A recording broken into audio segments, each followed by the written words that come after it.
I have been on a bit of a railway series kick lately, so F it, let's rank them.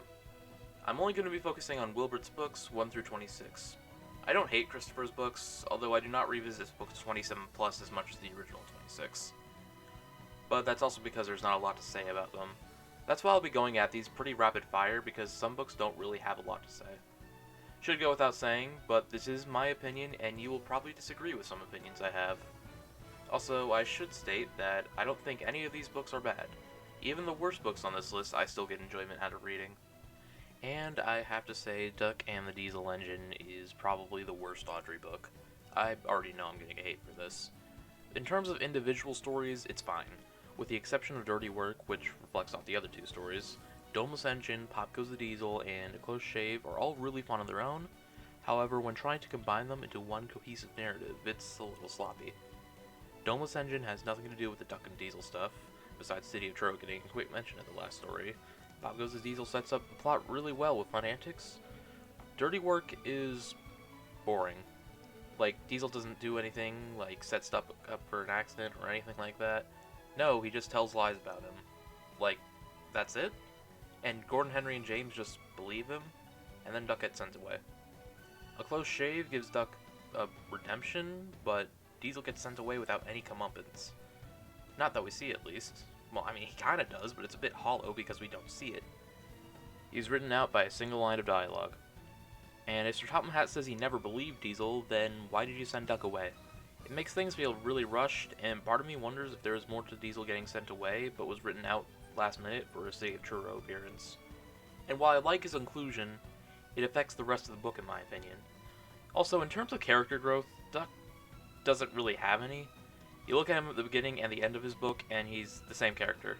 I guess you could argue that he became more humble and didn't brag about his heritage much, but it's never outright said. This is the book that I think needs a big rewrite. Tank Engine Thomas again is probably the most boring book in my opinion. There's no cohesive narrative here, it's just a bunch of individual stories that don't have any effect on each other. However, unlike Duck and the Diesel Engine, that wasn't this book's intention. It does introduce how Thomas's branch line operates, and these are some fun stories, but there's still better books. Another quote-unquote boring book is James the Red Engine. This is the book that Awdry has stated is his least favorite because rather than being inspired by real events, it was a little rushed to meet a deadline. And while this isn't one of his better books, I wouldn't call it bad or even the worst. Yes, it is Thomas's character art copy and pasted, but at least it's still a character art that shows growth in character. The stories are still kind of boring though, but I don't really have anything special to say about this one. The Twin Engines is a bit more interesting. The obvious detractor of this book is the missing coach, which is so confusing, but really only in the last half of it. It's still entertaining at the beginning until the special lit coach is introduced. Also, I realize this is just a nitpick, but why did Sir Topham Hatt have to send one engine away and only keep one? Couldn't it have just been like, "Excuse me, sir, but there's only 2 engines here and you only expected 1. Well, holy shit, we just got a free engine. I love Donald and Douglas's journey to earn the right to stay on the Stodor. Really solid, but could have been better though. Another book that could have been a bit better is Stepney the Bluebell Engine. This is one of the few later Awdry books that will be lower on this list. The main focus of this book is the connection to the Bluebell Railway, which I love. The real-life influence is what draws most of the series after all. However, the stories in this book suffer as a result. Bluebells of England and Stepney Special are mostly about the Bluebell Railway. While I still find them interesting, it doesn't really have any effect on the rest of the stories. Again, however, writing groundbreaking or exciting stories wasn't this book's intention. Awdry focused more on the real-life connection, and the stories were kind of an afterthought. The entire book that was an afterthought, The 3 Railway Engines, started it all. However, if you've followed so far, most of Awdry's earlier books haven't really aged all that well, compared to later books I should stress, because these stories still deserve to be cherished for all time. And this particular book started the legacy. But the reason I say this book hasn't aged all that well is because, well, would Awdry really have written this book later in the series? Like, let's be real, anybody with common sense would know you can't push or pull this train with just human strength alone.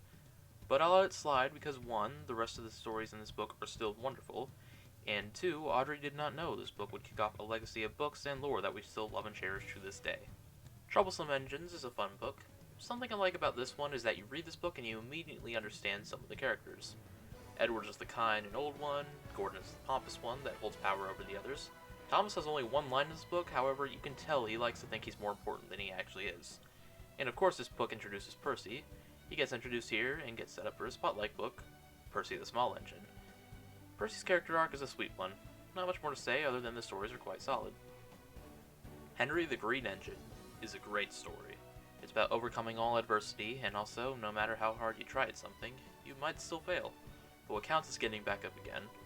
This is the only book to weirdly only have 5 stories instead of 4, and because of that the last 3 stories feel a little rushed, but they're still good. Toby the Tram Engine is a lovely book. I love how it starts on Toby's old railway, and then segues to current events on Sodor, and gives Toby a good reason to be brought to Sodor. I love how this book is based on real events in Awdry's life. Past 6 books were also loosely based on real events, however this one brings a personal touch to it that makes it feel more special. Four Little Engines introduces the lovely Skarloey Railway, and has some charming stories. As this is the first book on the Skarloey, it establishes characters and lore, which might sound kinda boring, but it's still important to have as the foundation for later books. Such as Gallant Old Engine. This book is similar to Four Little Engines, it's generally a few good stories with the character arc at the end. However, I rank this slightly higher than Four Little Engines because of the wider variety of character interactions. Speaking of character interactions, Edward the Blue Engine is interesting because while Edward is the title character of this book, none of the stories in this are really about Edward, but more so about other characters. But you see, I find that very clever, because Edward's character is all about helping others. Well, except for cows. That one's just for shits and giggles. Mountain Engines is probably the most overlooked book in my opinion. The entirety of the Coldefell Mountain Railway is such an interesting concept. However, this is the only time in the entirety of the series that they ever get focused on. This is the only book about them. Christopher didn't write any stories about them, and they never appeared in the TV show, and they're only mysteriously mentioned in certain forms of media. But that's why this book is so special. There's so much untouched lore here that sparks creative juices in everyone. Why is this operation here? What's the story behind it? Where are the 3 other mountain engines? What's the deal with them having 2 faces? The stories in this book are really good too, like the dark story of Awdry and Patrick's character arc. Thomas's character arc in Thomas the Tank Engine is so good. Thomas is a cheeky jerk in Thomas and Gordon. His overeagerness to pull a train leaves him quite ashamed, and his overconfidence to pull trucks almost bites him in the ass.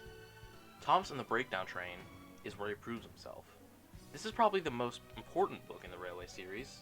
If Thomas didn't get his branch line, James might not have been repainted, the big engines wouldn't have gone on strike, and Percy might not have been introduced. And need I mention the TV show? The Little Old Engine might come as a shock to be above Gallant Old Engine, but I placed it higher because I think Duncan gets better development here than in that book. And I really like how Rusty is introduced with Duncan, and they get a story together that captures their characters nicely. That, and I like the real-life connection to Tally Lynn. I love all the stories in 8 Famous Engines. You read this book, and you understand all the characters, and why they are the 8 famous engines. If I were to introduce someone to the series, I would probably recommend this book as it does a great job of introducing the characters, the world they live in, and the things they get up to. My only nitpick is... Well, okay, Duck, why are you considered one of Awdry's 8 famous engines? You only appeared once before this book, and you have only 2 lines in this book. 8 famous engines, my at. Very Old Engines is one of the 2 Awdry books that has origin stories. And seeing this makes me wish he did more because this book is fantastic. I love it because we've seen Skarloey in his prime, and now we see him when he first started. An eager, determined little scamp. And it's honestly quite jarring. Some little nuances that bring weight to stories before this. Like when Skarloey scolds Rusty for refusing to help Duncan, he did that because Rheneas did the same to him. I really like Duncan Dukes as well. It's a funny joke which comes to a very celebratory end. Tramway Engines is very fun. Half the book is dedicated to Thomas and Percy one-upping each other, and the other is about Mavis. Mavis and Toby's dynamic is really Awdry-esque, which also applies to branch line engines. Once Thomas has his infamous accident and introduces Daisy, one of my favorite characters in the series. This book is honestly the best when it comes to telling a cohesive narrative. Each story is like a chapter in a chapter book, and they all build upon one another and they come to a satisfying ending. Small Railway Engines almost suffered the same fate as the Coldefell, but thanks to Andrew Brenner, we got to see these stories brought to life in TV form, and it's wonderful, as well as the book. The small railway operation is quite unique. Tit for Tat just might be my favorite Railway series story, or at least in my top 5, simply because it directly ties Awdry into the Railway series by retelling his incidents on the Ravenglass and Eskdale Railway. Love this book. Oliver the Western Engine is more so about the Little Western than Oliver himself. However, Oliver's character arc is wonderful. Nothing much more to say other than the fact that this is a great read with fantastic stories. At number 4, we have Gordon the Big Engine. No, I'm not being biased. Also, this book being number 4 wasn't intentional at all. I literally just noticed it as I was writing this. Anyway, Gordon's character arc in this book is the best development any character has gotten, in my opinion. Gordon's arc is all about redemption after he ditches himself, and it all comes together at the end where he gets to pull the royal train and the queen comes to Sodor. Love this one. Mainline Engines isn't really much for a combined narrative, but it sure as hell makes up for it with fantastic stories. While it's more about Edward's branch line instead of the main line, Bill and Ben are again some of my favorite characters, and get a hilarious introduction here. And need I mention Edward's exploit, another one of my favorite Railway series stories, showing how Edward will do anything to get his passengers from A to B. Again, another fantastic book. Well, we're down to 2. And it was really hard to pick between these two. However, I think that Enterprising Engines deserves the number 2 spot. This is the most universally loved Railway series book. Gordon learns the dramatic fate of his brothers, but he reunites with one of them, who just so happens to be the famous Flying Scotsman. Henry gets his comeuppance for being an asshole, but he redeems himself by hauling a huge train because of 2 failed diesels. Douglas rescues an engine from being scrapped from the other railway, and both he and one of the diesels earn their place on Sodor. What a book. The constant theme of scrapping, which is the steam engine's equivalent to death, is such a grounded and mature tone. The last story, Little Western, ties all of it together, showing that the island of Sodor is a safe haven for engines of all kinds. Duke the Lost Engine just about took the edge for me. Not only is this an origin story, it's an emotional story. The thing I love about this book is that it was set up earlier with a single joke in Very Old Engines, and it pays off here and then some. Learning about Sir Handel and Peter Sam's old lives before they came to Skarloey, and about Duke, who was buried in his shed for God knows how long, is just so good. Duke is probably one of my top 5 favorite characters. I love his old man and no-nonsense personality, and seeing his heroic side, and his joking side. Duke's character alone was enough to earn the number 1 spot. This honestly should have been the last book that Awdry wrote, right after Tramway Engines. It would have made for a nice finale. Alrighty, I think that's gonna do it.